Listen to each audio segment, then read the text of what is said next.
Hi friends, எல்லோரும் எப்படி இருக்கீங்க? நான் தான் உங்கள் ரம்யா சதீஷ். நான் இதான் சென்னை. நான் ரொம்ப வருஷமாக சென்னை பிறந்தது எல்லாமே சென்னை தான். இங்கே பார்த்திங்கன்னா இந்த மாதிரி இடத்துல நான் ஒரு வீடு இருந்ததே கிடையாது. நான் பேசுகிறதே கேட்குறது அந்தளவுக்கு காற்றடிக்குது. ஒரு நிமிஷம் இருங்க, நான் காமிக்கிறேன். தெரியுதுங்களா? வாழைத்தோப்பு, எலுமிச்சை மரம், தென்னை மரம், பண்ணை மரம் எல்லாமே இருக்கும். அங்கே வந்து விளைச்சல்லாம் போடுவாங்க. வெண்டைக்காய், அப்புறம் கீரை, அரைக்கீரை, சிறுக்கீரை, அந்த மாதிரி நிறைய விளைச்சல்லாம் போடுவாங்க.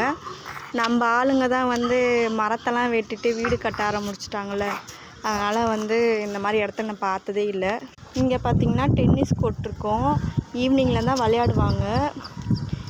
என்ன தான் ஏசி காற்று, ஃபேன் காற்று இருந்தாலுமே இந்த காற்று பட்டாலே நமக்கு ஃபுல் எனர்ஜி கிடச்ச மாதிரியே இருக்கும்.